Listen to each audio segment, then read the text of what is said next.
Alright, so my paper is dry. So now what I'm going to do is I'm actually going to start putting my second layer on. So now I'm actually looking at all the places where I want it to be darker.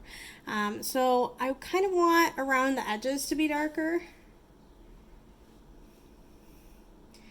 Now remember, I can't really make this pigment much darker.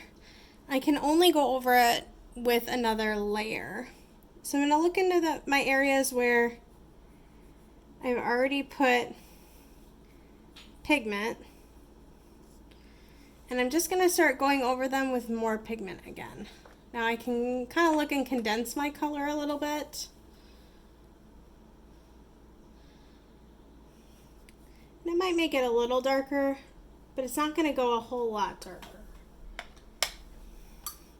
It's important right now to use really clean water as well. Here we go. And remember that you can fuzzy those edges so maybe it's not such a harsh color.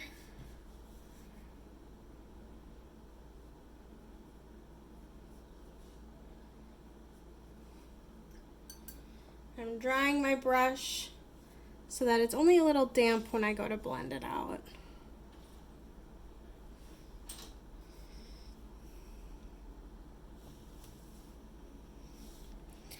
In the middle, I know that there's a bunch of really condensed petals because it's a peony. So what I'm going to do is I'm actually just going to stipple a little bit.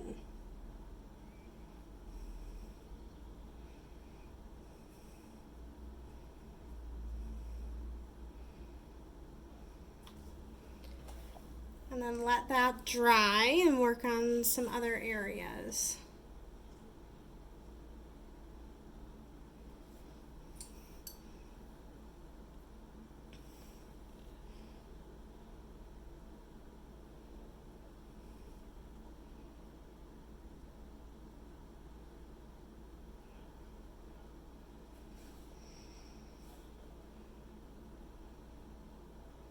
Now the more layers you add here, the more like variety in colors and shadows and all that you're gonna get.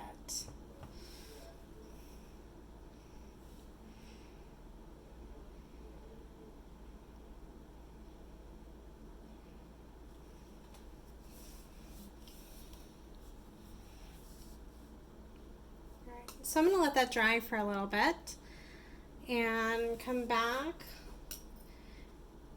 to my flower in a bit. Now I'm going to take the technique that I showed in the last video where I scrunch up a bunch of this spinach.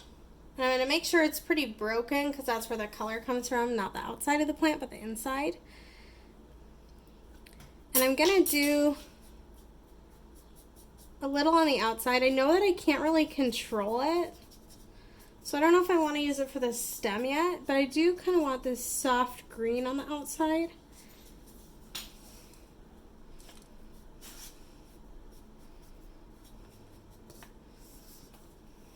So I'm going to start adding some color variation. I might go in with some brown in there and just kind of give it a base down here.